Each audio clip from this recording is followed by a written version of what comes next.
Hi friends, welcome to Masterclass by Competitive Exam Express.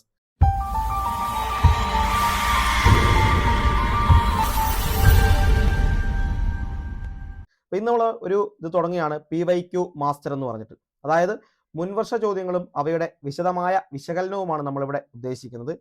ഈ മുൻവർഷ ചോദ്യങ്ങൾ മുഴുവൻ പഠിച്ചു തീരുമ്പോഴേക്കും ഈ ഒരു ദേവസ്വം ബോർഡ് പരീക്ഷയിൽ നിങ്ങൾ എക്സ്പേർട്ട് ആയിരിക്കും. ആ പരീക്ഷയിൽ വരാൻ സാധ്യതയുള്ള എല്ലാ ചോദ്യങ്ങളും നമ്മളിവിടെ സിലബസ് പ്രകാരം കവർ ചെയ്തു പോകും. അപ്പോൾ അതൊക്കെയാണ് നമ്മൾ ഇവിടെ ഇന്ന് ഉദ്ദേശിക്കുന്നത്. അപ്പോൾ നിങ്ങൾക്ക് എന്താണ് ഏറ്റവും മികച്ച ക്ലാസ് തന്നെ ഇവിടെ കിട്ടുമെന്ന് ഉറപ്പിക്കാം. അപ്പോൾ അതിൻ്റെ ഏറ്റവും ആദ്യത്തെ ക്ലാസ് ആണ്. ഇതൊരു പെയ്ഡ് ബാച്ച് ആയിരിക്കും. താല്പര്യമുള്ളവർക്ക് നമ്മുടെ പെയ്ഡ് ബാച്ചിൽ ജോയിൻ ചെയ്യാം. ഡീറ്റെയിൽസ് ഒക്കെ പറയാം. ഓക്കെ, അപ്പോൾ ഒന്നാമത്തെ ചോദ്യം ഇങ്ങനെയാണ്. നിലവിലെ കേരള മന്ത്രിസഭയിലെ വനിതാ മന്ത്രിമാരുടെ എണ്ണം എത്രയാണ്? നിലവിലെ കേരള മന്ത്രിസഭയിലെ വനിതാ മന്ത്രിമാരുടെ എണ്ണം എത്രയാണ്? നമുക്കറിയാം, ഓപ്ഷൻ ബി 3 മന്ത്രിമാരാണ് നിലവിൽ ഉള്ളത്. കേരള വനിതാ മന്ത്രിമാർ 3 പേരാണ്. നമുക്കറിയാം, വീണ ജോർജ്, ചിഞ്ചു റാണി, ബിന്ദു മിനിസ്റ്റർ എന്നിവരാണ്. അപ്പൊ നമുക്ക് ആ മന്ത്രിസഭയെ വിശദമായി ഒന്ന് പഠിക്കാം. ഏറ്റവും ആദ്യം കേരളത്തിന്റെ ക്യാപ്റ്റൻ എന്നറിയപ്പെടുന്ന കേരളത്തിന്റെ മുഖ്യമന്ത്രിയായ പിണറായി വിജയനെ കുറിച്ചാണ്. അദ്ദേഹത്തിന്റെ വകുപ്പുകൾ ഏതൊക്കെയാണെന്ന് നോക്കാം. സിവിൽ ആൻഡ് ക്രിമിനൽ ജസ്റ്റിസ് മുഖ്യമന്ത്രിയാണ്. സിവിൽ ആൻഡ് ക്രിമിനൽ ജസ്റ്റിസ് ഉണ്ട്. കേരളത്തിലെ വിമാനത്താവളങ്ങളുടെ ചുമതലയുണ്ട്. അഖിലേന്ത്യാ സേവനങ്ങൾ മുഖ്യമന്ത്രിയുടെ കീഴിലാണ്. തീരദേശ ഷിപ്പിങ്ങും ഉൾനാടൻ ഗതാഗതവും മുഖ്യമന്ത്രിയുടെ കീഴിലാണ്. തെരഞ്ഞെടുപ്പ് മുഖ്യമന്ത്രിയുടെ കീഴിൽ. ദുരിതാശ്വാസം, ഫയർ ആൻഡ് റെസ്ക്യൂ സേവനങ്ങൾ എന്നിവ മുഖ്യമന്ത്രിയുടെ കീഴിലാണ് വരുന്നത്. പിന്നെ പൊതുഭരണം, ആഭ്യന്തരം, വിവരസാങ്കേതിക വിദ്യ. പൊതുഭരണം, ആഭ്യന്തരം, വിവരസാങ്കേതിക വിദ്യ എന്ന് വെച്ചാൽ IT. അതുപോലെ വിവര പൊതുജന സമ്പർക്ക വകുപ്പ്, അന്തർ സംസ്ഥാന നദീജലം, ഉദ്ഗ്രഥനം, കേരള സംസ്ഥാന ഉൾനാടൻ ഗതാഗത കോർപ്പറേഷൻ, മെട്രോ റെയിൽ, പ്രവാസി കാര്യം, ഉദ്യോഗസ്ഥ ഭരണപരിഷ്കാരം, ആസൂത്രണവും സാമ്പത്തിക കാര്യങ്ങളും, ശാസ്ത്രം, മലിനീകരണ നിയന്ത്രണം, സൈനിക ക്ഷേമം, ജയിൽ, അച്ചടി സ്റ്റേഷനറി, സാങ്കേതിക വിദ്യ, പരിസ്ഥിതി, ശാസ്ത്ര സ്ഥാപനങ്ങൾ, സംസ്ഥാന ആതിഥ്യം, വിജിലൻസ്, ദുരന്ത നിവാരണം. ഇത്രയും ആരുടെ കീഴിലാണ് എന്ന് ചോദിച്ചാൽ മുഖ്യമന്ത്രിയുടെ കീഴിൽ വരുന്ന വകുപ്പുകളാണ്. അതിൽ പ്രധാനം വിജിലൻസ് ഉണ്ട്, ദുരന്ത നിവാരണമുണ്ട്, പരിസ്ഥിതി ഉണ്ട്, മെട്രോ റെയിൽ ഉണ്ട്, ഉൾനാടൻ ഗതാഗത കോർപ്പറേഷൻ ഉണ്ട്, ശാസ്ത്രമുണ്ട്, ജയിലുണ്ട്, അതുപോലെ ആഭ്യന്തരവും വിവരസാങ്കേതിക വിദ്യയും പൊതുഭരണവും തിരഞ്ഞെടുപ്പും ഒക്കെ വരുന്നത് മുഖ്യമന്ത്രിയുടെ കീഴിലാണ് എന്ന് മനസ്സിലാക്കുക. മുഖ്യമന്ത്രിയുടെ കീഴിലാണ്. ഓക്കെ, ഇതൊക്കെ അല്ലേ, സെറ്റ് അല്ലേ? നെക്സ്റ്റ്, അങ്ങനെയാണെങ്കിൽ വി അബ്ദുറഹ്മാൻ മിനിസ്റ്റർ, അതായത് കേരളത്തിലെ കായിക വകുപ്പ് മന്ത്രിയാണ് വി അബ്ദുറഹ്മാൻ. കേരളത്തിലെ കായിക വകുപ്പ് മന്ത്രിയാണ്. അതുപോലെ വഖഫിന്റെ ചുമതലയുണ്ട്, ഹജ്ജ് തീർത്ഥാടനത്തിന്റെ ചുമതലയുണ്ട്, പോസ്റ്റ് ആൻഡ് ടെലഗ്രാഫ്, റെയിൽവേ, കേരളത്തിന്റെ റെയിൽവേ ചുമതല, ന്യൂനപക്ഷ ക്ഷേമം എന്നിവ വി അബ്ദുറഹ്മാൻ മിനിസ്റ്ററുടെ കീഴിലാണ്. കേരളത്തിലെ കായിക വകുപ്പ്, വഖഫ് വകുപ്പ്, ഹജ്ജ് തീർത്ഥാടനം, പോസ്റ്റ് ആൻഡ് ടെലഗ്രാഫ്, റെയിൽവേ, ന്യൂനപക്ഷ ക്ഷേമം എന്നിവ കൈകാര്യം ചെയ്യുന്നത് വി അബ്ദുറഹ്മാനാണ്. കെ രാജൻ മിനിസ്റ്റർ ആണ് കേരളത്തിലെ റവന്യൂ വകുപ്പ് മന്ത്രി, ലാൻഡ് റവന്യൂ. കേരളത്തിലെ റവന്യൂ വകുപ്പ് മന്ത്രിയാണ് K Rajan. Survey and land records, ഭൂപരിഷ്കരണം, ഭവനം എന്നിവ രാജൻ മിനിസ്റ്ററുടെ കീഴിലാണ്. Land revenue, survey and land records, ഭൂപരിഷ്കരണം, ഭവനം എന്നിവ കെ രാജൻ മിനിസ്റ്ററുടെ കീഴിലാണ്. മറ്റൊന്ന് റോഷി അഗസ്റ്റിൻ വരുന്നത് ജലവിഭവ വകുപ്പ് മന്ത്രിയാണ്. കേരളത്തിലെ ജലവിഭവ വകുപ്പ് മന്ത്രി ചോദിച്ചാൽ റോഷി അഗസ്റ്റിൻ ആണ്. അതുപോലെ കമാൻഡ് ഏരിയ ഡെവലപ്മെന്റ് അതോറിറ്റി, ഭൂഗർഭജലം, ജലവിതരണം, ശുചീകരണം എന്നിവയുടെ ചുമതലയും റോഷി അഗസ്റ്റിന്റെ കീഴിലാണ് വരുന്നത്. മറ്റൊന്ന് കെ കൃഷ്ണൻകുട്ടിയാണ്. കേരളത്തിലെ വൈദ്യുതി വകുപ്പ് മന്ത്രിയാണ് കെ കൃഷ്ണൻകുട്ടി.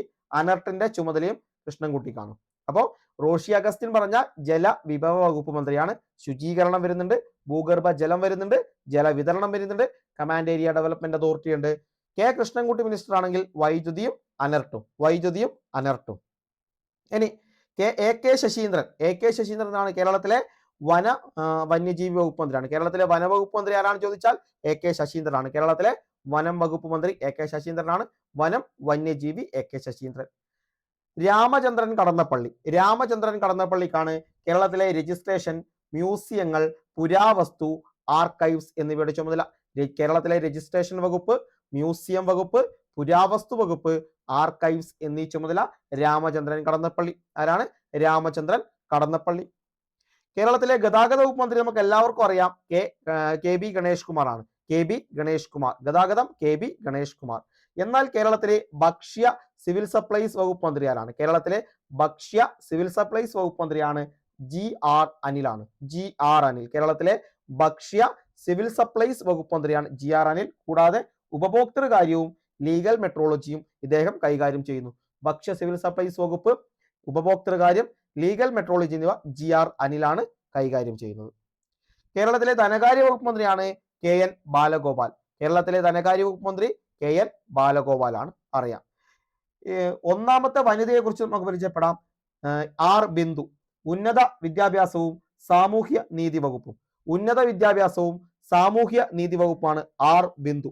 അതായത് വനിതകളിൽ ഒരാൾ നമ്മൾ പരിചയപ്പെടുന്നു, ആർ ബിന്ദു. ഉന്നത വിദ്യാഭ്യാസവും സാമൂഹ്യ നീതി വകുപ്പാണ് ആർ ബിന്ദു കൈകാര്യം ചെയ്യുന്നത്. ഓക്കെ. ഇനി രണ്ടാമത്തെ വനിതയെ നോക്കിയാൽ ജെ ചിഞ്ചുറാണിയാണ്.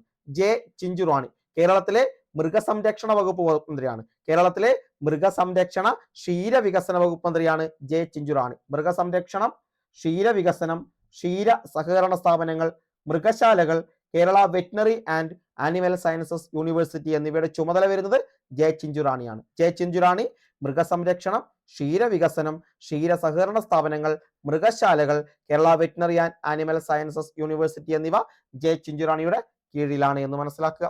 ഓക്കെ. മൂന്നാമത്തെ വനിതയാണ് വീണ ജോർജ്. ആരാണ്?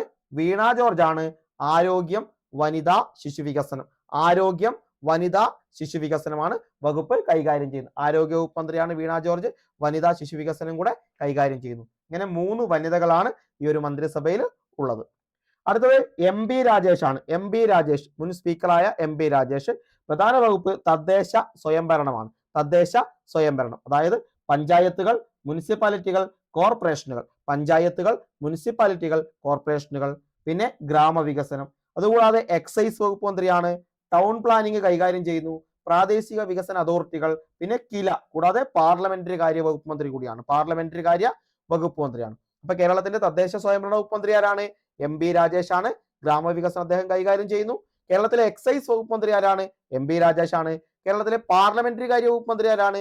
എം ബി രാജേഷ് ആണ് എന്ന് മനസ്സിലാക്കുക. M B Rajesh. P A Muhammad Riyas. Muhammad Riyas tourism പൊതുമരാമത്ത് വകുപ്പ് മന്ത്രിയാണ്.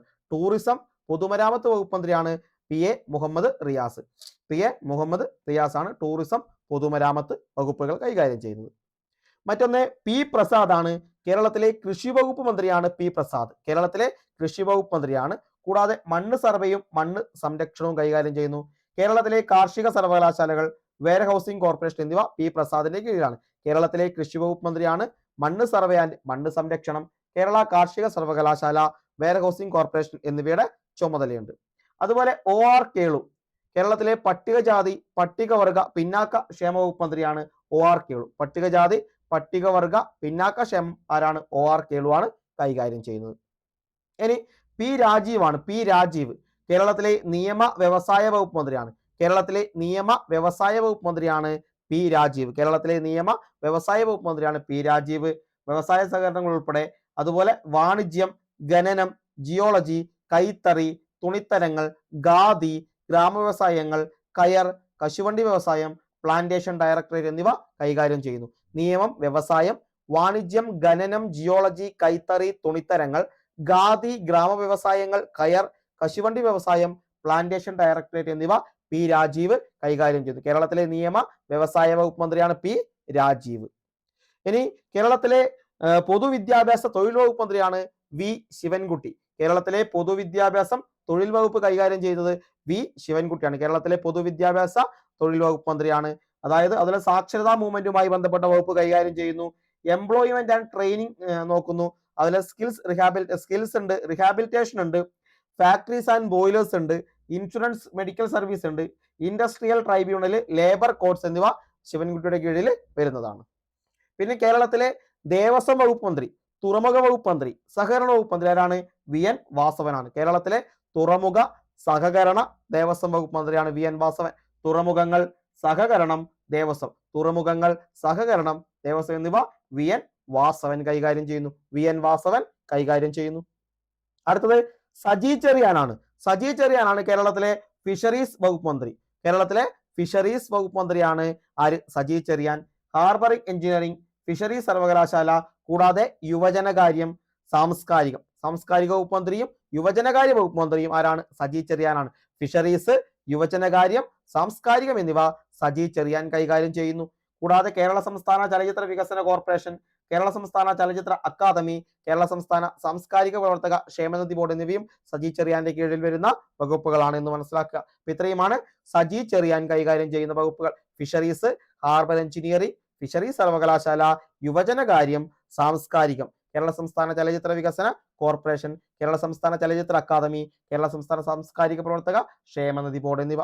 ഇതാണ് കേരളത്തിലെ 21 മന്ത്രിമാർ, മുഖ്യമന്ത്രി ഉൾപ്പെടെ 21 മന്ത്രിമാർ. മുഖ്യമന്ത്രിയും 20 മന്ത്രിമാരും എന്നതാണ് ഈ ഒരു കണക്ക്. മുഖ്യമന്ത്രിയും 20 മന്ത്രിമാരും, ആകെ 21 പേരാണ് എന്ന് മനസ്സിലാക്കുക.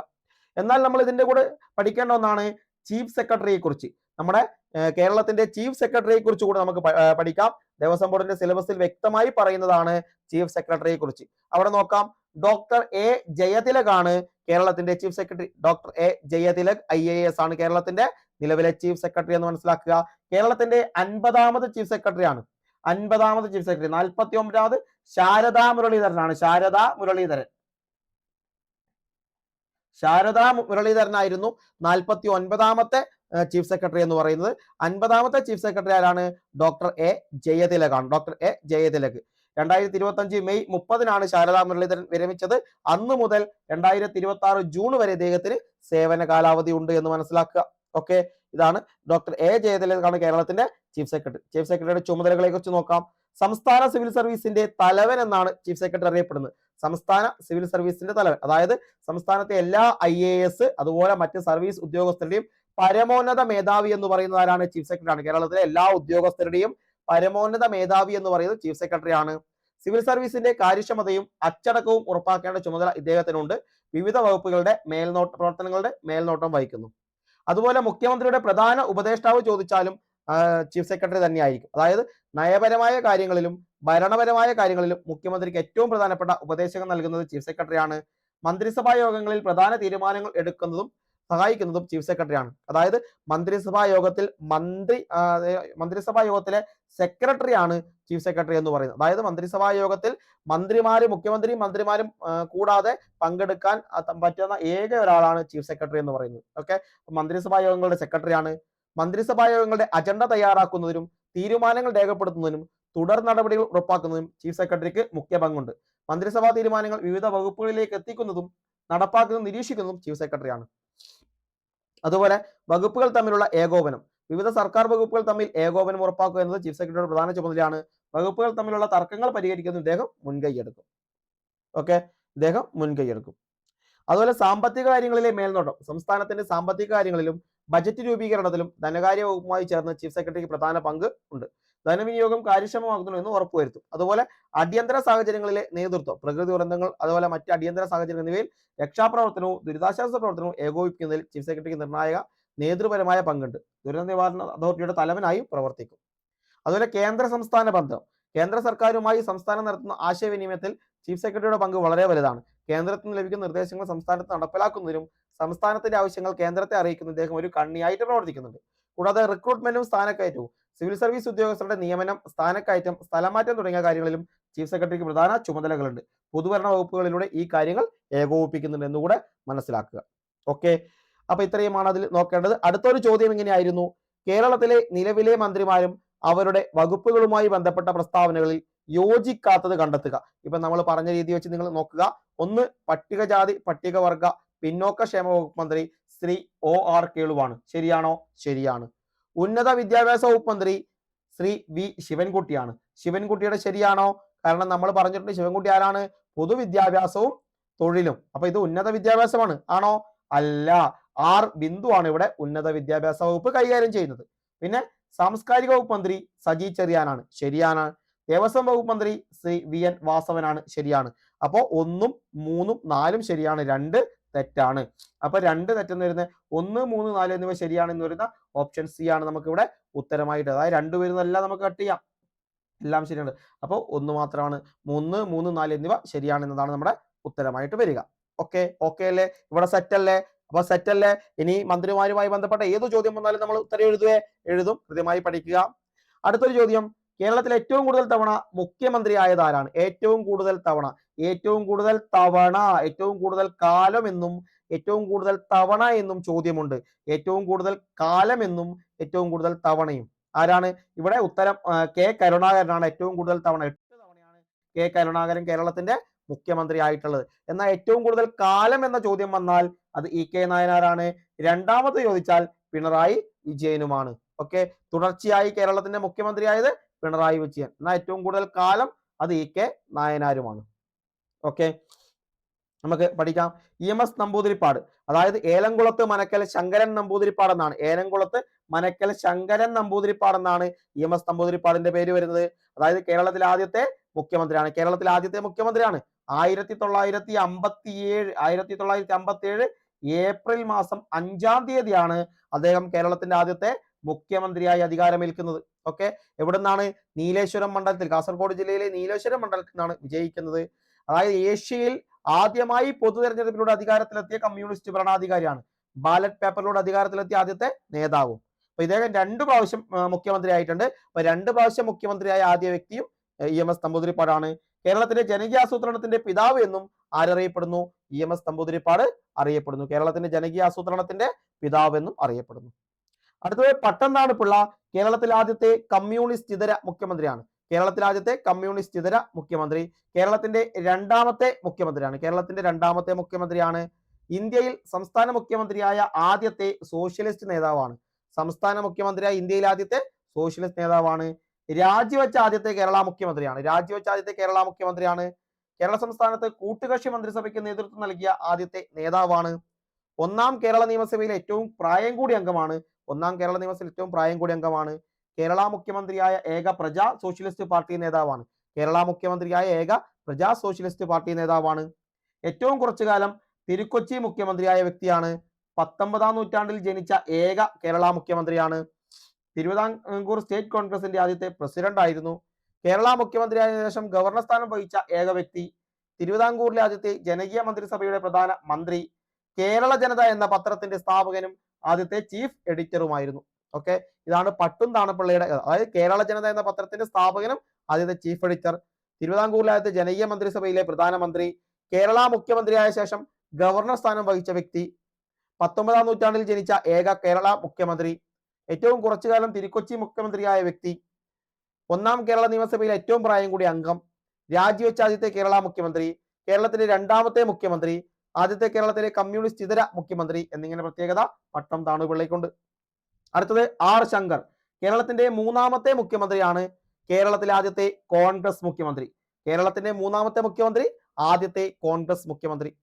കേരളത്തിൽ ഒരു മന്ത്രിസഭ രാജിവെച്ചതിനെ തുടർന്ന് അതേ നിയമസഭാ കാലയളവിനുള്ളിൽ മുഖ്യമന്ത്രി സ്ഥാനം ഏറ്റെടുത്ത ആദ്യത്തെ മുഖ്യമന്ത്രി. രണ്ടാം നിയമസഭയിൽ പട്ടുതാണപ്പിള്ള രാജിവെച്ചതിനെ തുടർന്നാണ് അതേ നിയമസഭയിൽ മുഖ്യമന്ത്രിയായത്. കേരളത്തിലെ ആദ്യത്തെ ഉപമുഖ്യമന്ത്രി. മുഖ്യമന്ത്രി ആയതിനു ശേഷം ഉപമുഖ്യമന്ത്രിയായ വ്യക്തി. പിന്നാക്ക സമുദായത്തിൽ നിന്നും കേരള മുഖ്യമന്ത്രിയായ ആദ്യ വ്യക്തി. കേരള നിയമസഭയിൽ ബജറ്റ് അവതരിപ്പിച്ച ആദ്യത്തെ മുഖ്യമന്ത്രി. ഇമ്പോർട്ടന്റ് ആണ്, ബജറ്റ് അവതരിപ്പിച്ചത് ചോദിച്ചിട്ടുണ്ട്. അവിശ്വാസ പ്രമേയത്തിലൂടെ പുറത്തായ ആദ്യ വ്യക്തി. പി കെ കുഞ്ഞാണ് അവിശ്വാസ പ്രമേയം അവതരിപ്പിച്ചത്. വിമോചന സമരകാലത്തെ K P C C president. കേരളത്തിലെ അവസാനത്തെ ഏകകക്ഷി സർക്കാരിന് നേതൃത്വം നൽകിയ വ്യക്തി. കേരളത്തിലെ രണ്ടാമത്തെ ധനകാര്യ വകുപ്പ് മന്ത്രി. ഡെമോക്രാറ്റിക് കോൺഗ്രസ് എന്ന പാർട്ടിക്ക് രൂപം നൽകിയ വ്യക്തി. ഓക്കെ, അപ്പൊ കേരളത്തിലെ ആദ്യത്തെ ഉപമുഖ്യമന്ത്രി, ആദ്യത്തെ കോൺഗ്രസ് മുഖ്യമന്ത്രി, പിന്നാക്ക സമുദായത്തിൽ നിന്നുള്ള കേരള മുഖ്യമന്ത്രിയായ ആദ്യത്തെ വ്യക്തി, കേരള നിയമസഭയിൽ ബജറ്റ് അവതരിപ്പിച്ച ആദ്യ മുഖ്യമന്ത്രി എന്നിവ ആർ ശങ്കറാണ്. സി അച്യുതമേനോൻ കാലാവധി പൂർത്തിയാക്കിയ ആദ്യത്തെ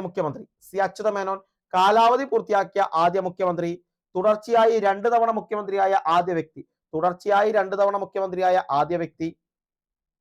ഓക്കെ, അതുപോലെ ആദ്യ ധനകാര്യമന്ത്രി. കേരളത്തിൽ ആദ്യമായി ബജറ്റ് അവതരിപ്പിച്ച വ്യക്തി. അടിയന്തരാവസ്ഥ സമയത്തെ മുഖ്യമന്ത്രി. കേരള നിയമസഭയിൽ ആദ്യമായി അവിശ്വാസ പ്രമേയം അവതരിപ്പിച്ച വ്യക്തി. കേരളത്തിൽ ഡയസ്നോൺ, അതായത് ജോലി ചെയ്തില്ലെങ്കിൽ ശമ്പളമില്ല എന്നുകൊണ്ട് ഡയസ്നോൺ കൊണ്ടുവന്ന മുഖ്യമന്ത്രി. വിമോചന സമരകാലത്തെ ആഭ്യന്തര വകുപ്പ് മന്ത്രി. ഭൂപരിഷ്കരണം നടപ്പിലാക്കിയ മുഖ്യമന്ത്രി. ലക്ഷം വീട്, ലക്ഷ്യമല്ല ലക്ഷമാണ്.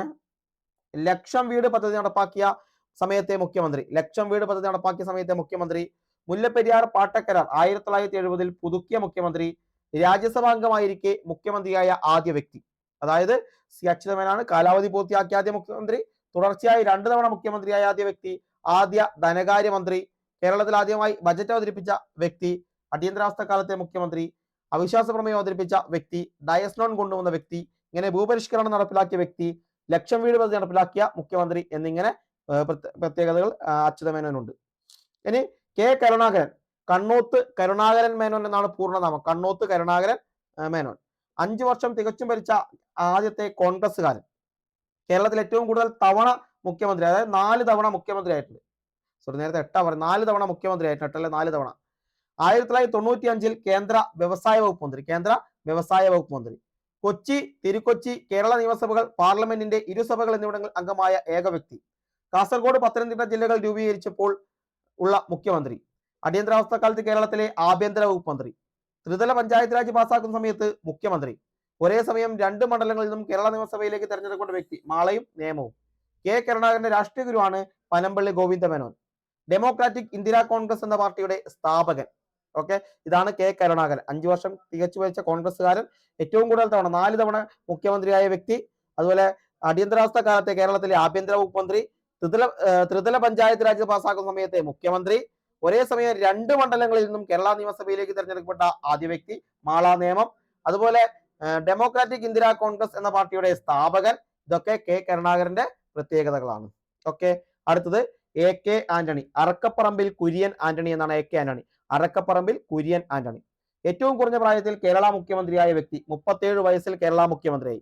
ഏറ്റവും കുറഞ്ഞ പ്രായത്തിൽ കേരള മുഖ്യമന്ത്രിയായ വ്യക്തി, കേരള മുഖ്യമന്ത്രിയായ ശേഷം കേന്ദ്രമന്ത്രിയായ വ്യക്തി, അതുപോലെ വി കെ കൃഷ്ണമേനോൻ ശേഷം പ്രതിരോധ മന്ത്രിയാകുന്ന കേരളീയനായ വ്യക്തി, ഏറ്റവും കൂടുതൽ കാലം പ്രതിരോധ മന്ത്രിയായിരുന്ന വ്യക്തി, തൊഴിലില്ലായ്മ വേതനം ഏർപ്പെടുത്തിയ കേരള മുഖ്യമന്ത്രി. അതായത് എ കെ ആന്റണി ഏറ്റവും കുറഞ്ഞ പ്രായത്തിൽ കേരള മുഖ്യമന്ത്രി, മുഖ്യമന്ത്രിയായ ശേഷം കേന്ദ്രമന്ത്രിയായ വ്യക്തി, പ്രതിരോധ മന്ത്രിയാകുന്ന രണ്ടാമത്തെ വ്യക്തി, മലയാളി, രണ്ടാമത്തെ മലയാളി, ഏറ്റവും കൂടുതൽ കാലം പ്രതിരോധ മന്ത്രിയായിരുന്ന മലയാളി, വ്യക്തി, തൊഴിലുമായി വേതനം ഏർപ്പെടുത്തിയ കേരള മുഖ്യമന്ത്രി. P K Vasudevan Nair, P K V എന്നറിയപ്പെടുന്നു. കേരളത്തിൽ ഏറ്റവും കൂടുതൽ നിയോജക മണ്ഡലങ്ങളിൽ നിന്നും ലോക്സഭയിലെത്തിയ അപൂർവ ബഹുമതിക്കുടമ. 1972 ഒക്ടോബർ 21 മുഖ്യമന്ത്രിയായി ചുമതലയേറ്റു. ഒരേ നിയമസഭയിൽ മന്ത്രിയായും മുഖ്യമന്ത്രിയായും പ്രതിപക്ഷ നേതാവായി വരുന്നു. ഒരേ നിയമസഭയിൽ മന്ത്രിയായും മുഖ്യമന്ത്രിയായും പ്രതിപക്ഷ നേതാവായി വരുന്നു. സി എച്ച് മുഹമ്മദ് കോയ, ഏറ്റവും കുറച്ചു കാലം കേരള മുഖ്യമന്ത്രിയായിരുന്ന വ്യക്തി, 54 ദിവസം, ഏറ്റവും കുറച്ചു കാലം കേരള മുഖ്യമന്ത്രിയായത്. കേരളത്തിന്റെ മുഖ്യമന്ത്രിയായ ശേഷം സംസ്ഥാന മന്ത്രി ആയ ഏക വ്യക്തി. കേരളത്തിൽ 2 തവണ ഉപമുഖ്യമന്ത്രി സ്ഥാനം വഹിച്ചു. രാജിവെച്ച ആദ്യ നിയമസഭാ അംഗം, രാജിവെച്ച ആദ്യ നിയമസഭാ speaker. E M S Achutha Menon, Karunakaran, Antony, Vasudevan Nair എന്നിവരുടെ മന്ത്രിസഭയിൽ വിദ്യാഭ്യാസ മന്ത്രി, നിയമസഭാ സ്പീക്കർ, കേരള മുഖ്യമന്ത്രി എന്നീ പദവികൾ അലങ്കരിച്ച വ്യക്തി. നിയമസഭാ സ്പീക്കർ, കേരള മുഖ്യമന്ത്രി, വിദ്യാഭ്യാസ മന്ത്രി എന്നിവ അലങ്കരിച്ച വ്യക്തിയാണ്. ഇ കെ നായനാർ, ഏറമ്പാല കൃഷ്ണൻ നായരാണ്. ഏറമ്പാല കൃഷ്ണൻ നായനാർ എന്നാണ് ഇ കെ നായനാർ അറിയപ്പെടുന്നത്. കേരളത്തിൽ ഏറ്റവും കൂടുതൽ കാലം മുഖ്യമന്ത്രിയായ വ്യക്തി, 4009 ദിവസങ്ങളാണ്. കേരളത്തിൽ കാലാവധി പൂർത്തിയാക്കിയ ആദ്യത്തെ മാർക്സിസ്റ്റ് മുഖ്യമന്ത്രി. സ്വാതന്ത്ര്യത്തിന്റെ സുവർണ ജൂബിലി ആഘോഷിക്കുന്ന സമയത്ത് മുഖ്യമന്ത്രി. Okay, V S Achuthanandan, വേലിക്കകത്ത് Sankaran അച്യുതാനന്ദനാണ്. ഏറ്റവും പ്രായം കൂടിയ കേരള മുഖ്യമന്ത്രി, 83-ാമത്തെ വയസ്സിലാണ് മുഖ്യമന്ത്രി ആകുന്നത്. കേരളപ്പിറവിയുടെ സുവർണ ജൂബിലി ആഘോഷിക്കുന്ന സമയത്തെ മുഖ്യമന്ത്രി. വി എസ് അച്യുതാനന്ദൻ കേരള മുഖ്യമന്ത്രിയായിരുന്ന കാലഘട്ടം മെയ് 18, 2006 മുതൽ മെയ് 14, 2011 വരെ. കേരള മുഖ്യമന്ത്രിയായ ഏറ്റവും പ്രായം കൂടിയ വ്യക്തി. രാജ്ഭവന് പുറത്തുവെച്ച് അധികാരമേറ്റ ആദ്യ മുഖ്യമന്ത്രി. കേരള ഫിദൽ കാസ്ട്രോ എന്ന് വിശേഷിപ്പിക്കുന്ന നേതാവ്. പുന്നപ്ര വയലാർ സമര നേതാവ്. അദ്ദേഹത്തിന്റെ പുസ്തകങ്ങളാണ് സമരത്തിന് ഇടവേളകളില്ല, സമരം തന്നെ ജീവിതം, അയ്യങ്കാളി മുതൽ പശ്ചിമഘട്ടം വരെ. സമരത്തിന് ഇടവേളകളില്ല, സമരം തന്നെ ജീവിതം, അയ്യങ്കാളി മുതൽ പശ്ചിമഘട്ടം വരെ. ഉമ്മൻചാണ്ടി, 2 തവണ മുഖ്യമന്ത്രിയായ ഉമ്മൻചാണ്ടി 2004 ഓഗസ്റ്റ് 30-നാണ് ആദ്യമായി മുഖ്യമന്ത്രിയായത്. 1970 മുതൽ കോട്ടയം പുതുപ്പള്ളിയിൽ നിന്നും നിയമസഭയിലേക്ക് തെരഞ്ഞെടുക്കപ്പെട്ട വ്യക്തി. വിഴിഞ്ഞം പദ്ധതിയിൽ ഒപ്പുവെച്ച മുഖ്യമന്ത്രി. UN അംഗീകാരം നേടിയ ഇന്ത്യയിലെ ആദ്യത്തെ രാഷ്ട്രീയ നേതാവ്. പിണറായി വിജയൻ, 2016 മെയ് മുതൽ 14-ാം നിയമസഭ കേരള മുഖ്യമന്ത്രി. ഇ കെ നായനാർ മന്ത്രിസഭയിൽ വൈദ്യുത മന്ത്രിയായിരുന്നു. ഏറ്റവും കൂടുതൽ കാലം CPM-ന്റെ സംസ്ഥാന സെക്രട്ടറി ആയിരുന്ന വ്യക്തി, 1998 മുതൽ 2015 വരെ. 2016-ൽ ധർമ്മടം നിയമസഭാ മണ്ഡലത്തിൽ നിന്നും തെരഞ്ഞെടുക്കപ്പെട്ടു. പിണറായി വിജയൻ കേരള മുഖ്യമന്ത്രി അധികാരമേൽക്കുന്നത് മെയ് 25, 2016-ലാണ്. തുടർച്ചയായി രണ്ടാമത് പിണറായി വിജയൻ കേരള മുഖ്യമന്ത്രി അധികാരമേറ്റത് 2021 മെയ് 20-ന്. രാജ്ഭവന് പുറത്തുവെച്ച് അധികാരമേറ്റ രണ്ടാമത്തെ മുഖ്യമന്ത്രി, കേരള മുഖ്യമന്ത്രിയാകുന്ന 12ാമത്തെ വ്യക്തിയുമാണ്. അദ്ദേഹത്തിന്റെ പുസ്തകങ്ങൾ നവകേരളത്തിലേക്ക്, കേരള ചരിത്രവും വർത്തമാനവും, ഇടതുപക്ഷ നിലപാടുകളും തുടരേണ്ട പോരാട്ടങ്ങളും, പൗരത്വവും ദേശക്കൂറും എന്നതാണ്. ഓക്കെ, ഇതാണ് പിണറായി വിജയൻ. ഓക്കെ അല്ലേ, സെറ്റ് അല്ലേ? അടുത്തത്, നീതി ആയോഗിന്റെ നിലവിലെ വൈസ് ചെയർമാൻ ആരാണ്? നീതി ആയോഗിന്റെ നിലവിലെ വൈസ് ചെയർമാൻ 4 ഓപ്ഷൻ ഉണ്ട്. ഇതിലേതാണ് ഉത്തരം? ഉത്തരം സുമൻ ബെറിയാണ്. സുമൻ ബെറിയാണ് ഉത്തരം വരിക. Suman berry. Okay, Suman berry C. അതായത് നീതി ആയോഗിനെ പറയുന്നത് നമ്മുടെ SCRT പാഠപുസ്തകത്തിൽ തന്നിട്ടുണ്ട്. കേന്ദ്ര ഗവൺമെന്റ് ആസൂത്രണ കമ്മീഷന്റെ പ്രവർത്തനം അവസാനിപ്പിക്കുകയും നീതി ആയോഗ് എന്ന സംവിധാനം നിലവിൽ വരികയും ചെയ്തു. 2015 ജനുവരി 1 നിലവിൽ വന്ന NITI Aayog national institution for transforming India ഇതിന്റെ ഘടന പ്രകാരമാണ്. അതായത് പ്രധാനമന്ത്രിയാണ് അധ്യക്ഷൻ പ്രധാനമന്ത്രിയാണ്. ഭരണസമിതിയിൽ എല്ലാ മുഖ്യമന്ത്രിമാരും, കേന്ദ്രഭരണ പ്രദേശങ്ങളിലെ ലഫ്റ്റനന്റ് ഗവർണർമാരും, പ്രധാനമന്ത്രി നിയമിക്കുന്ന ഉപാധ്യക്ഷനും സ്ഥിര അംഗങ്ങളുമുണ്ട്. 2 പാർട്ട് ടൈം അംഗങ്ങളും 4 അനൌദ്യോഗിക അംഗങ്ങളും ചീഫ് എക്സിക്യൂട്ടീവ് ഓഫീസറും ഇതിൽ ഉൾപ്പെടും. പ്രധാന സർവകലാശാലകളിലും ഗവേഷണ സ്ഥാപനങ്ങളിലും ഉള്ളവരാണ് താൽക്കാലിക അംഗങ്ങളാക്കുക. പ്രധാനമന്ത്രി നിയമിക്കുന്ന 4 കേന്ദ്രമന്ത്രിമാരാണ് അനൌദ്യോഗിക അംഗങ്ങളായി പ്രവർത്തിക്കുക. ചീഫ് എക്സിക്യൂട്ടീവ് ഓഫീസറെ പ്രധാനമന്ത്രി നിയമിക്കുമെന്ന് പറയുന്നത്. ഓക്കെ, 2015 ജനുവരി 1 നീതി ആയോഗ് നിലവിൽ വരുന്നത്. നീതി ആയോഗ് എന്ന് പറയുമ്പോൾ national institution for transforming India എന്നതാണ്. ഇതിൽ അധ്യക്ഷൻ പ്രധാനമന്ത്രി ആയിരിക്കും എന്ന് മനസ്സിലാക്കുക. ഓക്കെ, ഇനി ലക്ഷ്യങ്ങൾ ചോദിച്ചാൽ വ്യവസായ സേവന മേഖലയിൽ സർക്കാർ പങ്കാളിത്തം കുറയ്ക്കുക, കാർഷിക മേഖലയെ മിശ്ര കാർഷിക ഉൽപാദനത്തിലൂടെ പുരോഗതിയിലേക്ക് എത്തിക്കുക, പ്രബല മധ്യവർഗത്തെ സുസ്ഥിര സാമ്പത്തിക വളർച്ച നേടാൻ പ്രയോജനപ്പെടുത്തുക, പ്രവാസി ഇന്ത്യക്കാരുടെ സേവനം സാമ്പത്തിക സാങ്കേതിക വളർച്ചയ്ക്ക് ഉപയുക്തമാക്കുക, ആധുനിക സാങ്കേതിക വിദ്യയുടെ സഹായത്തോടെ നഗരങ്ങളെ സുരക്ഷിത ആവാസ കേന്ദ്രങ്ങളാക്കി മാറ്റുക, ആഗോള മാറ്റങ്ങളുടെയും വിപണി ശക്തികളുടെയും ഇടപെടലുകൾ നേരിടാൻ രാജ്യത്തെ പ്രാപ്തമാക്കുക എന്നിങ്ങനെയാണ്. അടുത്തത് അധ്യക്ഷനാരായിരിക്കും? അധ്യക്ഷൻ പ്രധാനമന്ത്രിയാണ്. ആദ്യത്തെ അധ്യക്ഷൻ നരേന്ദ്രമോദിയാണ്. നിലവിലെ അധ്യക്ഷനും നരേന്ദ്രമോദിയാണ്. ആദ്യത്തെ ഉപാധ്യക്ഷൻ അരവിന്ദ് പനഗരിയ. ആദ്യത്തെ സിഇഒ സിന്ധുശ്രീ ഗുള്ളർ. ആദ്യത്തെ എക്സ് ഒഫീഷ്യോ മെമ്പർമാരാണ് രാജ്നാഥ് സിംഗ്, അരുൺ ജെയ്റ്റ്ലി, സുരേഷ് പ്രഭു, രാധാമോഹൻ സിംഗ്. ആദ്യ മുഴുവൻ സമയ മെമ്പർമാരാണ് വിവേക് ദെബ്രോയും വി കെ സാരസ്വതും. ആദ്യത്തെ മുഴുവൻ സമയ മെമ്പർമാർ വിവേക് ദെബ്രോയ്, വി കെ സാരസ്വത്. നീതി ആയോഗ് നിലവിൽ വന്നത് ആരുടെ ശുപാർശ പ്രകാരം എന്ന് ചോദിച്ചാൽ Indian evaluation office DG Ajay ചിബാറിന്റെ ശുപാർശ പ്രകാരമാണ്. ശുപാർശ പ്രകാരം. ആദ്യ സമ്മേളനം നടക്കുന്നത് 2015 ഫെബ്രുവരി 8 ആദ്യ സമ്മേളനം 2015 ഫെബ്രുവരി 8. 2015 ജനുവരി 1 നിലവിൽ വന്നത്. ആദ്യ സമ്മേളനം അറിയപ്പെടുന്ന ടീം ഇന്ത്യ എന്നാണ്. എന്നറിയപ്പെടുന്നു. നിലവിലെ ചെയർമാൻ നരേന്ദ്രമോദിയും വൈസ് ചെയർമാൻ സുമൻ ബെറിയും ചീഫ് എക്സിക്യൂട്ടീവ് സിഇഒ എന്ന് പറയുന്നത് BVR സുബ്രഹ്മണ്യവും. ഓക്കെ, അടുത്ത ചോദ്യം, ഇത് നമ്മുടെ ഇതിൽ ക്യാൻസൽ ചെയ്ത ചോദ്യമാണ്. നിലവിലെ റിസർവ് ബാങ്ക് ഗവർണർ ആരാണെന്ന്. നിലവിലെ റിസർവ് ബാങ്ക് ഗവർണർ ഇതിന് മുമ്പാണല്ലോ ഉദ്ദേശിച്ചത്. ഇത് പ്രകാരം ശക്തികാന്ത് ദാസ് ആണ്. എന്നാൽ നിലവിലാരാണ്? സഞ്ജയ് മൽഹോത്രയാണ് നിലവിലെ എന്താണ് റിസർവ് ബാങ്ക് RBI ഗവർണർ എന്ന് പറയുന്നത്. അതായത് റിസർവ് ബാങ്ക് എന്ന് പറയുന്നത് ഇന്ത്യയുടെ കേന്ദ്ര ബാങ്കാണ്, വായ്പകളുടെ നിയന്ത്രണകനാണ്, വിദേശ നാണയത്തിന്റെ സൂക്ഷിപ്പുകാരനാണ്, ബാങ്കുകളുടെ ബാങ്കാണ്. റിസർവ് ബാങ്ക് എന്ന് പറയുന്നത് ഇന്ത്യയുടെ കേന്ദ്ര ബാങ്കാണ്, വായ്പകളുടെ നിയന്ത്രകനാണ്, വിദേശ നാണയത്തിന്റെ സൂക്ഷിപ്പുകാരനാണ്, ബാങ്കുകളുടെ ബാങ്കാണ്. എപ്പോഴാണ് രൂപം കൊണ്ടത്? 1926 ഹിൽട്ടൺ യങ് കമ്മീഷൻ ശുപാർശ പ്രകാരമാണ് രൂപം കൊള്ളുന്നത്. 1926 ഹിൽട്ടൺ യങ് കമ്മീഷൻ ശുപാർശ പ്രകാരം രൂപം കൊണ്ടു. റിസർവ് ബാങ്ക് ആക്ട് പാസാക്കിയത് 1934 1934 റിസർവ് ബാങ്ക് ആക്ട് പാസാക്കുകയും 1935 ഏപ്രിൽ 1 റിസർവ് ബാങ്ക് പ്രവർത്തനം ആരംഭിക്കുകയും ചെയ്തു. 1935 ഏപ്രിൽ 1 റിസർവ് ബാങ്ക് പ്രവർത്തനം ആരംഭിക്കുന്നത്. 1949 ജനുവരി 1 ദേശസാൽക്കരിച്ചു. 1949 ജനുവരി 1 റിസർവ് ബാങ്കിനെ ദേശസാൽക്കരിച്ചു. എവിടെയാണ് ആസ്ഥാനം? മുംബൈയിലാണ് ആസ്ഥാനം. കേരളത്തിലെ ആസ്ഥാനം തിരുവനന്തപുരത്തും കൊച്ചിയിലുമാണ് കേരളത്തിലെ റിസർവ് ബാങ്കിന് കേന്ദ്രങ്ങളുള്ളത്. ആസ്ഥാനം തിരുവനന്തപുരമാണ്. റിസർവ് ബാങ്കിന്റെ ചിഹ്നത്തിലുള്ള മൃഗം ചോദിച്ചാൽ കടുവയാണ്. റിസർവ് ബാങ്കിന്റെ ചിഹ്നത്തിലുള്ള മൃഗം കടുവ, വൃക്ഷം എണ്ണപ്പനയും ചിഹ്നം മൃഗം കടുവയുമാണ്. എണ്ണപ്പനയും കടുവയും. ഇന്ത്യയിലെ ബാങ്കുകളുടെ പ്രവർത്തനം ഏത് ആക്ട് പ്രകാരമാണ് എന്ന് ചോദിച്ചാൽ 1949 പാസാക്കിയ ബാങ്കിംഗ് റെഗുലേഷൻ ആക്ട് പ്രകാരമാണ്. ഇന്ത്യയിലെ ബാങ്കുകളുടെ പ്രവർത്തനം 1949 പാസാക്കിയ ബാങ്കിംഗ് റെഗുലേഷൻ ആക്ട് പ്രകാരമാണ്. ഇന്ത്യയിൽ കറൻസി നോട്ടുകൾ അച്ചടിച്ച് വിതരണം ചെയ്യാനുള്ള അവകാശം ആർക്കാണ്? റിസർവ് ബാങ്കിനാണ്.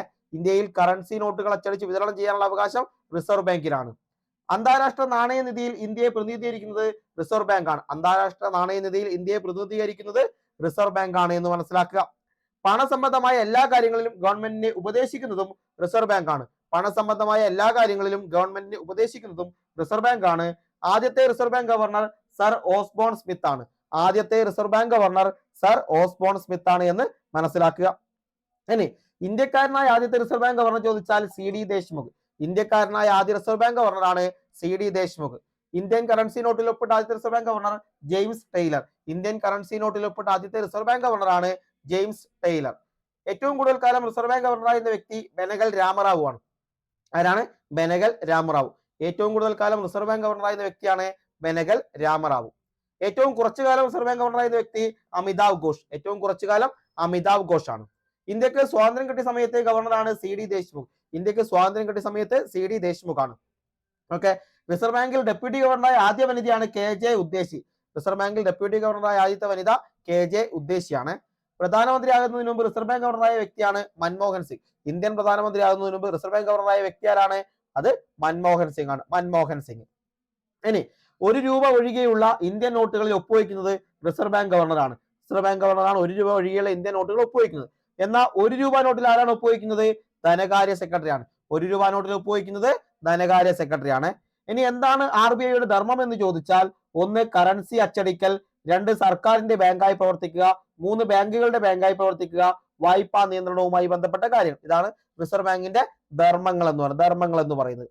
ഇനി നമുക്ക് നോട്ട് നിരോധനം ഉണ്ടായിരുന്നില്ലേ നോക്കാം. 2016 നവംബർ 8-നാണ് കേന്ദ്ര സർക്കാർ നിലവിലുണ്ടായിരുന്ന 500, 1000 രൂപയുടെ കറൻസി നോട്ടുകൾ അസാധുവാക്കി പ്രഖ്യാപിക്കുകയും പുതിയ കറൻസി നോട്ടുകൾ പുറപ്പെടുവിക്കുകയും ചെയ്തു. 2016 നവംബർ 8-ന്. ഓക്കെ. ഇതിലൂടെ രാജ്യത്തെ 86% മൂല്യമുള്ള നോട്ടുകളാണ് അസാധുവായി പ്രഖ്യാപിക്കപ്പെട്ടതെന്ന് മനസ്സിലാക്കുക. ഇനി RBI ബാങ്കിംഗ് ഓംബുഡ്സ്മാൻ സമ്പ്രദായം 1995-ലാണ് ആരംഭിക്കുന്നത്. രാജ്യത്ത് പ്രവർത്തിക്കുന്ന മറ്റ് ധനകാര്യ സ്ഥാപനങ്ങൾ, അതായത് ബാങ്കുകൾ, വാണിജ്യ ബാങ്കുകൾ, സഹകരണ ബാങ്കുകൾ, വികസന ബാങ്കുകൾ, സവിശേഷ ബാങ്കുകൾ, ബാങ്കിതര ധനകാര്യ സ്ഥാപനങ്ങൾ, ബാങ്കിതര ധനകാര്യ കമ്പനികൾ, മ്യൂച്വൽ ഫണ്ട് സ്ഥാപനങ്ങൾ, ഇൻഷുറൻസ് കമ്പനികൾ നിയന്ത്രിക്കുകയും ആവശ്യമായ നിയമോപദേശങ്ങളും നിർദ്ദേശങ്ങളും ഒക്കെ നൽകുന്നതാരാണ്? റിസർവ് ബാങ്ക് ആണ് എന്ന് മനസ്സിലാക്കുക. ഇനി RBIയുടെ ചീഫ് എക്സിക്യൂട്ടീവ് എന്ന് പറയുന്നത് ഗവർണറാണ്. RBIയുടെ ചീഫ് എക്സിക്യൂട്ടീവ് റിസർവ് ബാങ്ക് ഗവർണറാണ്.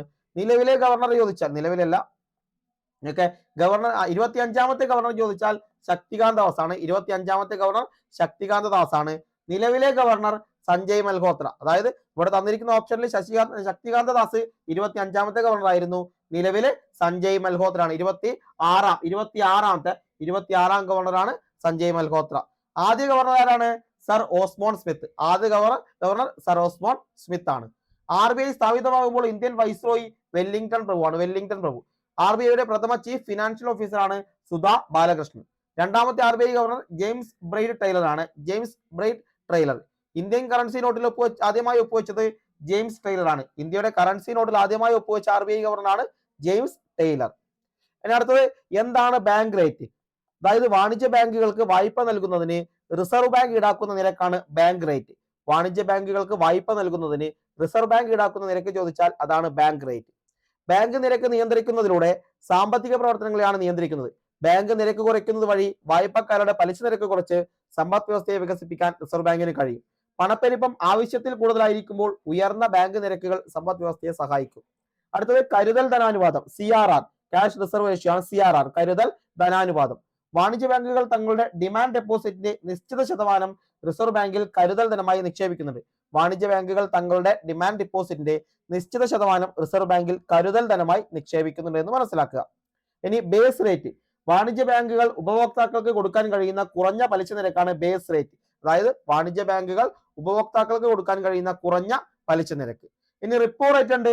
അതായത് ഏതെങ്കിലും തരത്തിലുള്ള ഫണ്ടുകളുടെ കുറവുണ്ടായാൽ വാണിജ്യ ബാങ്കുകൾക്ക് വായ്പ നൽകുന്ന നിരക്കാണ് റിപ്പോ നിരക്ക്. അതായത് ഏതെങ്കിലും തരത്തിലുള്ള ഫണ്ടുകളുടെ കുറവുണ്ടായാൽ വാണിജ്യ ബാങ്കുകൾക്ക് വായ്പ നൽകുന്ന നിരക്കാണ് റിപ്പോ നിരക്ക്. പണപ്പെരുപ്പം നിയന്ത്രിക്കാൻ ഉപയോഗിക്കുന്നു. റിവേഴ്സ് റിപ്പോ നിരക്കുണ്ട്. അതായത് രാജ്യത്തെ പണപ്പെരുപ്പം നിയന്ത്രിക്കുന്ന ഭാഗമായി റിസർവ് ബാങ്ക് നിശ്ചിത പലിശ നിരക്കിൽ വാണിജ്യ ബാങ്കുകളിൽ നിന്നും കടം സ്വീകരിക്കുന്ന രീതിയാണ്. ഇനി സ്റ്റാറ്റ്യൂട്ടറി ലിക്വിഡിറ്റി റേഷ്യോ ഉണ്ട്. സ്റ്റാറ്റ്യൂട്ടറി ലിക്വിഡിറ്റി റേഷ്യോ SLR എന്ന് വെച്ചാൽ ബാങ്കുകൾ മൂലധനത്തിന്റെ ഒരു ഭാഗം സർക്കാർ ബോണ്ടുകളായോ ഗോൾഡുകളായോ എന്ന രീതിയിൽ സൂക്ഷിക്കുന്ന രീതിയാണ്. ബാങ്കുകൾ മൂലധനത്തിന്റെ ഒരു ഭാഗം സർക്കാർ ബോണ്ടുകൾ അല്ലെങ്കിൽ ഗോൾഡ് എന്ന രീതിയിൽ സൂക്ഷിക്കുന്ന രീതിയാണ് സ്റ്റാറ്റ്യൂട്ടറി ലിക്വിഡിറ്റി റേഷ്യോ എന്ന് പറയുന്നത്. ഓക്കെ, അപ്പൊ ഇത് മനസ്സിലായി എന്ന് കരുതുകയാണ്. അടുത്തൊരു ക്വസ്റ്റ്യൻ ആണ്, ആരെയാണ് മിസൈൽ വുമൺ ഓഫ് ഇന്ത്യ എന്ന് വിളിക്കുന്നത്? മിസൈൽ വുമൺ ഓഫ് ഇന്ത്യ എന്നറിയപ്പെടുന്നത് താഴെ തന്നിരിക്കുന്നത് ആരാണ്? ഇതില് എന്താണ്? ടെസി തോമസ് ആണ് മിസൈൽ വുമൺ ഓഫ് ഇന്ത്യ എന്ന് വിളിക്കുന്നത്. മിസൈൽ വുമൺ ഓഫ് ഇന്ത്യ എന്ന് വിളിക്കുന്നത്. അപ്പൊ ഇന്ത്യയുടെ മിസൈൽ വുമൺ എന്നറിയപ്പെടുന്ന ആരാണ്? ടെസി തോമസ് ആണ്. ടെസി തോമസ്, അതായത് അഗ്നി മിസൈൽ പദ്ധതിക്ക് നേതൃത്വം നൽകിയ ആദ്യ വനിതാ ശാസ്ത്രജ്ഞയാണ് ടെസി തോമസ്. ഓക്കെ, അപ്പൊ അഗ്നി മിസൈൽ പദ്ധതിക്ക് നേതൃത്വം നൽകിയ ആദ്യ വനിതാ ശാസ്ത്രജ്ഞയാണ്. അഗ്നി 3, അഗ്നി 4, അഗ്നി 5 തുടങ്ങിയ മിസൈൽ പദ്ധതികൾ അവർ പ്രൊജക്ട് ഡയറക്ടറായും പ്രവർത്തിച്ചിട്ടുണ്ട്. അഗ്നിപുത്രി എന്നറിയപ്പെടുന്നു. ഇന്ത്യയുടെ മിസൈൽ വുമൺ എന്നും അഗ്നിപുത്രി എന്നും അറിയപ്പെടുന്നുണ്ട്. അതുപോലെ നൂറുൽ ഇസ്ലാം സർവകലാശാല വൈസ് ചാൻസലറായി പ്രവർത്തിച്ചിട്ടുണ്ട്. നൂറുൽ ഇസ്ലാം സർവകലാശാലയുടെ വൈസ് ചാൻസലറായി പ്രവർത്തിച്ചിട്ടുണ്ട് എന്ന് മനസ്സിലാക്കുക. 1961 ഏപ്രിൽ കേരളത്തിലെ ആലപ്പുഴ ജില്ലയിലാണ് ജനിച്ചത്. ആലപ്പുഴയിലെ ഒരു സീറോ മലബാർ കത്തോലിക്ക കുടുംബത്തിലാണ് ടെസി തോമസ് ജനിക്കുന്നത്. അപ്പൊ ഈ കാര്യങ്ങൾ മനസ്സിലായല്ലോ. ഇന്ത്യയുടെ മിസൈൽ വുമൺ എന്നറിയപ്പെടുന്ന ടെസി തോമസ് ആണ്. അഗ്നിപുത്രി, അതുപോലെ അഗ്നി 3ന്റെയും 4ന്റെയും 5ന്റെയും പ്രൊജക്ട് ഡയറക്ടറായി പ്രവർത്തിച്ചിട്ടുണ്ട് എന്ന് കൂടെ മനസ്സിലാക്കുക. എന്നാൽ മിസൈൽ മാൻ ഓഫ് ഇന്ത്യ എന്നറിയപ്പെടുന്ന ആരാണ്? APJ അബ്ദുൽ കലാം ആണ് മിസൈൽ മാൻ ഓഫ് ഇന്ത്യ എന്നറിയപ്പെടുന്നു. ബാലിസ്റ്റിക് മിസൈലുകൾ ഉൾപ്പെടെ ഇന്ത്യയുടെ മിസൈൽ ആണവായുധ പദ്ധതികളുടെ വികസനത്തിൽ അദ്ദേഹം നിർണായക പങ്ക് വഹിച്ചിട്ടുണ്ട്. അവുൽ ഫക്കീർ ജൈനുലുബ്ദീൻ അബ്ദുൽ കലാം എന്നതാണ് പൂർണ്ണനാമം. അദ്ദേഹം പ്രസിഡന്റ് ആയത് 2002 മുതൽ 2007 വരെയാണ്. 2002 മുതൽ 2007 വരെ ഇന്ത്യയുടെ രാഷ്ട്രപതിയായിരുന്നു. ഇന്ത്യയുടെ ജനകീയ പ്രസിഡന്റ് എന്നും കുട്ടികളുടെ പ്രസിഡന്റ് എന്നും അറിയപ്പെടുന്നു. ഇന്ത്യയുടെ ജനകീയ പ്രസിഡന്റ് എന്നും കുട്ടികളുടെ പ്രസിഡന്റ് എന്നും അറിയപ്പെടുന്നുണ്ട്. ആദ്യത്തെ തദ്ദേശീയ ഉപഗ്രഹ വിക്ഷേപണ വാഹനമായ satellite launch vehicle SLV-3 Kalam project director ആയിരുന്ന ശേഷം അദ്ദേഹത്തിന്റെ മാർഗനിർദ്ദേശപ്രകാരം വികസിപ്പിച്ചെടുത്തതാണ്. പിന്നീട് പോളാർ സാറ്റലൈറ്റ് ലോഞ്ച് വെഹിക്കിൾ PSLV-യും അദ്ദേഹം സൃഷ്ടിച്ചു. SLV-3യും PSLV-യും 1970-90 കാലയളവിലാണ് APJ അബ്ദുൽ കലാം വികസിപ്പിക്കുന്നത്. 1981 പത്മഭൂഷൺ കിട്ടിയിട്ടുണ്ട്. പത്മഭൂഷൺ 1981-ലും പത്മവിഭൂഷൺ 1990-ലും ലഭിച്ചു. 1997 ഭാരതരത്നവും ലഭിച്ചിട്ടുണ്ട്. 1997 അബ്ദുൽ കലാമിന് ഭാരതരത്ന ലഭിച്ചത്, 90-ൽ പത്മവിഭൂഷൺ, 81-ൽ പത്മഭൂഷൺ. അഗ്നി പൃഥ്വി എന്നീ ഇന്ത്യൻ നിർമ്മിത മിസൈലുകളുടെ ശില്പിയാണ്. അഗ്നി പൃഥ്വി എന്നീ ഇന്ത്യൻ നിർമ്മിത മിസൈലുകളുടെ ശില്പിയാണ്. യുദ്ധക്കപ്പലിൽ യാത്ര ചെയ്ത ഇന്ത്യയുടെ രാഷ്ട്രപതിയാണ്. അതായത് യുദ്ധക്കപ്പലിൽ യാത്ര ചെയ്ത ഇന്ത്യയുടെ ആദ്യത്തെ രാഷ്ട്രപതിയാണ്. യുദ്ധവിമാനമായ സുഗോയിൽ യാത്ര ചെയ്ത ആദ്യ ഇന്ത്യൻ സർവ്വ സൈന്യാധിപനാണ്. ഇന്ത്യയുടെ സർവ്വ സൈന്യാധിപനാണ്. മുങ്ങിക്കപ്പലിൽ യാത്ര ചെയ്ത ആദ്യ ഇന്ത്യൻ രാഷ്ട്രപതിയാണ്. അതുപോലെ പാർലമെന്റ് തെരഞ്ഞെടുപ്പിന് മുൻപ് വോട്ടിങ്ങിനായി രാജ്യത്തെ അഭിസംബോധന ചെയ്ത ആദ്യത്തെ രാഷ്ട്രപതിയാണ്. ഓക്കെ, അദ്ദേഹം 1931 ഒക്ടോബർ 15-ന് തമിഴ്നാട്ടിൽ ജനിക്കുന്നു. 2015 ജൂലൈ 27-ന് അന്തരിച്ചു. 2015 ജൂലൈ 27-നാണ് അന്തരിക്കുന്നതെന്ന് മനസ്സിലാക്കുക. ഓക്കെ, അപ്പൊ ഇത്രയും വസ്തുതകളാണ് PYQ മാസ്റ്ററിൽ നമ്മൾ ഉൾപ്പെടുത്തിയിരിക്കുന്നത്. ഇനി അത്യാവശ്യം ബാക്കി കാര്യങ്ങൾ 1-2 വീഡിയോ കൂടി നമ്മൾ ഫ്രീ ആയിട്ട് ഇതിൽ നൽകും. ബാക്കി നമ്മുടെ പെയ്ഡ് ബാച്ചിലായിരിക്കും നൽകുക. അതായത് ദേവസ്വം ബോർഡിന്റെ ഏറ്റവും പുതിയ ബാച്ചാണ് നമ്മൾ ഡിസംബർ 8 തിങ്കളാഴ്ച മുതൽ ആരംഭിക്കുന്നത്. അതായത് മുൻവർഷ ചോദ്യങ്ങൾ അവയുടെ വിശദമായ വിഷയങ്ങൾ ഈ രീതിയിൽ നമ്മൾ മുഴുവൻ സിലബസും കവർ ചെയ്യുന്ന രീതിയിലേക്ക് അങ്ങ് പോകും. കൂടാതെ സ്പെഷ്യൽ ടോപ്പിക്കിന്റെ സ്പെഷ്യൽ ക്ലാസ്സുകൾ നിങ്ങൾക്ക് കിട്ടും. പിന്നെ മോക്ക് ടെസ്റ്റുകൾ ഉണ്ടാകും. പ്രിന്റ് എടുക്കാൻ പറ്റുന്ന രീതിയിലുള്ള PDF നോട്ടുകൾ നൽകും. പിന്നെ റെക്കോർഡഡ് ക്ലാസ് ആയിരിക്കും എന്ന് ഓർക്കുക. റെക്കോർഡഡ് ക്ലാസ് ആയിരിക്കും. അതായത് ചോദ്യപേപ്പർ പരിശീലനത്തിലൂടെ വിജയത്തിലേക്ക് പോകാം എന്നതാണ് നമ്മൾ ഇതിൽ മനസ്സിലാക്കുന്നത്. അപ്പോൾ ദേവസ്വം ബോർഡിന്റെ ഏറ്റവും പുതിയ ബാച്ചാണ് ഡിസംബർ 8 മുതൽ ആരംഭിക്കുന്നത്. അപ്പോൾ താല്പര്യമുള്ളവർക്ക് ജോയിൻ ചെയ്യുക. 650 രൂപയാണ് അതിന്റെ ഫീസ് എന്ന് പറയുന്നത്. 5 മാസത്തെ വാലിഡിറ്റി ആണ് അതിനുണ്ടാകുക. പരീക്ഷ കഴിഞ്ഞാൽ നിങ്ങൾക്ക് ആ ഒരു ബാച്ച് കിട്ടും. 5 മാസത്തെ വാലിഡിറ്റി വരാൻ വേണ്ടി പോകുന്ന പരീക്ഷകളിലൊക്കെ ഉപകാരപ്പെടും. അതുപോലെ തന്നെ ദേവസ്വം ബാച്ചിന്റെ മൂന്നാമത്തെ ഒരു ബാച്ച്, അതായത് ദേവസ്വം ബോർഡിന്റെ നിലവിലിരിക്കുന്ന ദേവാസുരം എന്ന് പറയുന്ന മൂന്നാമത്തെ ഒരു ബാച്ച് നമ്മൾ ആരംഭിക്കുകയാണ്. അത് റെക്കോർഡഡ് ബാച്ച് ആയിരിക്കും. സിലബസ് ബേസ്ഡ് ക്ലാസ് ആയിരിക്കും. പ്രിന്റബിൾ PDF നോട്ട് കിട്ടും. അതുപോലെ സ്പെഷ്യൽ ടോപ്പിക്കിന്റെ എക്സ്ക്ലൂസീവ് ക്ലാസ്സുകൾ, പിന്നെ PYQ മാസ്റ്ററിന്റെ അതായത് ഡീറ്റെയിൽഡ് PYQ എക്സ്പ്ലനേഷന്റെ ഒരു ഈ ഇപ്പൊ നമ്മൾ പറഞ്ഞിരിക്കുന്ന ആ ബാച്ച് അതിൽ കിട്ടും. മോക്ക് ടെസ്റ്റുകൾ, റിവിഷൻ ടെസ്റ്റ് ഉൾപ്പെടെ അതിലുണ്ടായിരിക്കുന്നതാണ്. അതായത് ദേവാസുരം ബാച്ച് 3rd ആണ്. അതിന് 6 മാസത്തെ വാലിഡിറ്റി ഉണ്ടാവും. പരീക്ഷ കഴിഞ്ഞാൽ നിങ്ങൾക്ക് ആ ബാച്ച് ലഭ്യമാകുന്നതായിരിക്കും. അതായത് മുഴുവൻ സിലബസും കവർ ചെയ്യുന്ന ഒന്നാണ് ദേവാസുരം ബാച്ച് എന്ന് പറയുന്നത്. അതിന് 1350 രൂപയാണ്. 1350 രൂപയാണ് നമ്മൾ ഈടാക്കുന്നത്. നിങ്ങൾക്ക് എക്സാം ബാച്ച് മാത്രം, അതായത് പ്രീവിയസ് PYQ മാസ്റ്റർ ആണെങ്കിൽ അതിന് 650, മുഴുവൻ സിലബസും കവർ ചെയ്യുന്നതാണെങ്കിൽ 1350 രൂപയും. നിങ്ങൾക്ക് താല്പര്യമുള്ള ബാച്ചിൽ ജോയിൻ ചെയ്യാം. അതായത് ഇപ്പോൾ പഠിച്ചാലും നിങ്ങൾക്ക് ജോലി ഉറപ്പിക്കാൻ പറ്റും. കാരണം ഒന്നുകിൽ ജനുവരി അവസാനം അല്ലെങ്കിൽ ഫെബ്രുവരിയിലേക്കായിരിക്കും പരീക്ഷ. ഏറ്റവും ബെസ്റ്റ് ബാച്ചുകൾ നമ്മളിവിടെ നൽകിയിട്ടുണ്ട്. ഈ ചോദ്യപേപ്പറിന്റെ ബാച്ചിൽ തന്നെ ഏറ്റവും മികച്ച ക്ലാസ്സുകളായിരിക്കും നിങ്ങൾക്ക് ലഭിക്കുക. അപ്പൊ ഈ ഒരു ബാച്ചിൽ ജോയിൻ ചെയ്യണമെങ്കിൽ 73 0 66 62 33 4 എന്ന നമ്പറിൽ നിങ്ങൾക്ക് കോൺടാക്ട് ചെയ്യാവുന്നതാണ്. ദേവാസുരം ബാച്ച് നമ്മൾ സ്റ്റാർട്ട് ചെയ്യാൻ വേണ്ടി പോവുകയാണ്. ഓൾറെഡി റൺ ചെയ്തുകൊണ്ടിരിക്കുകയാണ് ദേവാസുരം ബാച്ച്. താല്പര്യമുള്ളവർക്ക് അതിൽ ജോയിൻ ചെയ്യാം. ഡിസംബർ 8 മുതൽ നമ്മൾ പുതിയ PYQ മാസ്റ്റർ ബാച്ച് സ്റ്റാർട്ട് ചെയ്യുകയാണ്. ഓക്കെ, താല്പര്യമുള്ളവർ ഇപ്പോൾ തന്നെ അഡ്മിഷൻ എടുക്കുക. അതായത് ഈ ഒരു ബാച്ചിൽ നമ്മൾ ഒരുപാട് പേരെയൊന്നും ഉദ്ദേശിക്കുന്നില്ല.